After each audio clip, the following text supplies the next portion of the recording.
तो हेलो बच्चों, कैसे हो आप। तो चलिए आज हम शुरू करते हैं क्लास 10 का इकोनॉमिक्स मुद्रा बचत और साख। ठीक है, इस चैप्टर को हम पूरे विश्लेषण के साथ पढ़ेंगे। चलिए आप चैनल को एक बार लाइक और हेलो बच्चों, कैसे हो आप। चलिए तो आज हम शुरू करते हैं इकोनॉमिक्स का चैप्टर मुद्रा बचत और साख। इसको बहुत अच्छे ढंग से हम समझाएंगे आपको बच्चों की आपको कभी याद करना ना पड़े। देखिए एग्ज़ाम का ज़्यादा समय बचा नहीं, इसीलिए जितनी अच्छी तैयारी रहेगी आपके लिए उतना अच्छा रहेगा। ठीक है, तो चीज़ों को रटना नहीं है, समझना है और समझ के लिखना है।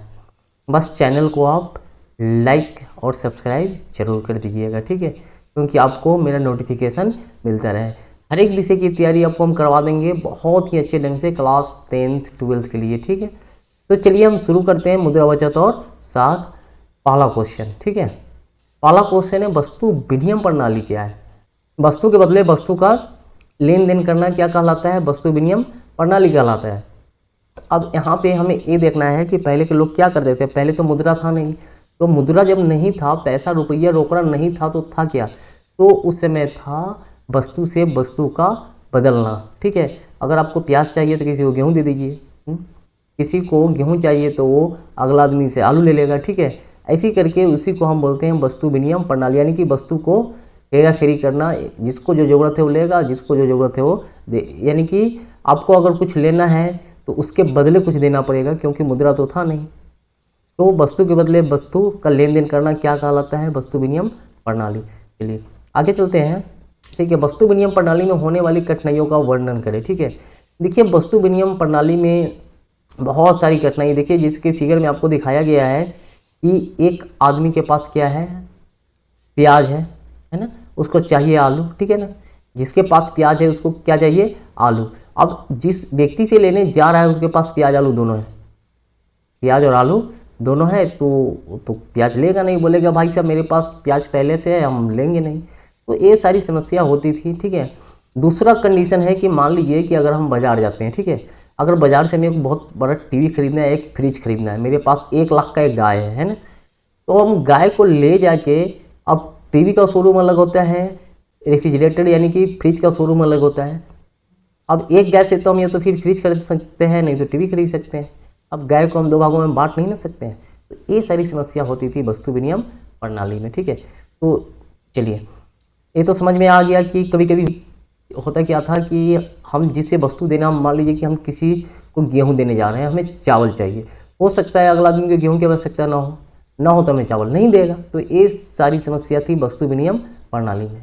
आगे चलते हैं, मौद्रिक प्रणाली क्या है। तो याद रखिएगा वस्तु विनिमय प्रणाली को खत्म करके जो सिस्टम लाया गया उसे मौद्रिक प्रणाली कहते हैं। जब हम किसी वस्तु को खरीदते हैं तो वस्तु को खरीदने के बदले हम क्या देते हैं, पैसा देते हैं। ठीक है, क्या देते हैं, पैसा, उसको हम मौद्रिक प्रणाली कहते हैं। तो याद रखिएगा वस्तु विनिमय प्रणाली में होने वाली कठिनाइयों को दूर करने के लिए क्या अपनाया गया, तो मौद्रिक प्रणाली।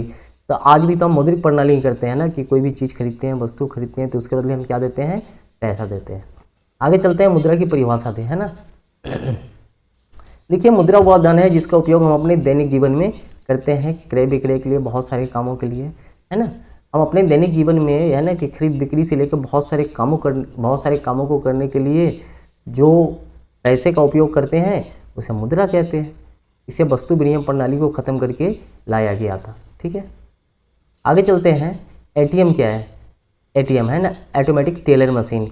आपको पता होगा कि एटीएम क्या है, ये 24 घंटे पैसे देती है ना। इसमें 4 अंकों का एक गुप्त पिन होता है। ठीक है, आप 24 घंटे में कभी भी अपने कार्ड से पैसा निकाल सकते हैं, इसीलिए इसको ऑटोमेटिक कहा गया है। यहाँ पे कोई पैसा निकालने वाला कोई रोबोट या फिर कोई इंसान नहीं होता है। आप खुद जाइए, अपना एटीएम लगाइए और पैसा निकालिए। जैसा कि ये एटीएम आपको दिख रहा है, आप यहाँ से भी निकाल सकते हैं। चलिए आगे चलते हैं। पत्र मुद्रा क्या है, भारत में इसे कौन जारी करता है। याद रखिएगा हम जो कागज़ का नोट जो 10, 20, 50 है ना, ये सब जो यूज करते हैं उसे हम पत्र मुद्रा कहते हैं। ठीक है, इसे आरबीआई के द्वारा जारी किया जाता है। तो चलिए समझ में आ गया। वस्तु को खरीदने बेचने के लिए भी इसका भी उपयोग किया जाता है। ठीक, और तो इसे जारी कौन करता है ना, केंद्रीय bank RBI, reserve bank of India जारी करता है। क्वेश्चन नंबर 7 देखते हैं, साख क्या है। देखिए साख का मतलब होता है भरोसा या विश्वास। जब किसी को ऋण देना लेना होता है, ठीक है ना, तो क्या चीज़ पे देते हैं, भरोसा या विश्वास पे, तो इसी को साख कहा गया है। ठीक है, चलिए साख समझ में आ गया, भरोसा या विश्वास। चलिए क्वेश्चन एक बचा हुआ है इसमें। चलिए अगला क्वेश्चन देखते हैं, क्रेडिट कार्ड क्या है। तो क्रेडिट कार्ड एक प्लास्टिक मुद्रा है जिसका उपयोग हम नहीं, बड़े बड़े व्यापारी पूंजीपति करते हैं अपनी वस्तुओं और सेवाओं को खरीद बिक्री करने के लिए।